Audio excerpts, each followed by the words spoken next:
चले long drive? जल्दी चलो, देर हो रही है।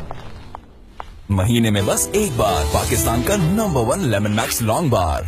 यहाँ पर खबर शामिल करते हैं शकरगढ़ से, जहाँ पर अतीक मकसूद चौधरी की रिपोर्ट के मुताबिक मैट्रिक के रिजल्ट का मेला ड्रीम पब्लिक स्कूल शकरगढ़ ने भी लूट लिया और असातिज़ा की मेहनत रंग ले आई, जब ड्रीम पब्लिक स्कूल शकरगढ़ की होनहार तुलबा बुशरा शब्बीर ने 1081 नंबर बोर्ड से हासिल किए।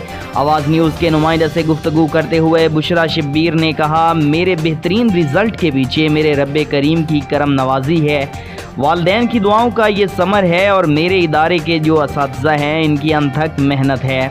मैं आज अल्हम्दुलिल्लाह गुजरांवाला बोर्ड में एक पोजीशन रखती हूँ। ड्रीम स्कूल के डायरेक्टर रिजवान नदीम की मैं शुक्रगुजार हूँ कि उन्होंने अपनी अनथक मेहनत के साथ साथ असातिज़ा को भी तलकीन की कि इस कदर मेहनत करवाई जाए कि हमारे स्कूल का नाम भी रोशन हो और साथ साथ हमारे स्कूल में पढ़ने वाले भी अपना मुकाम बुलंद करें।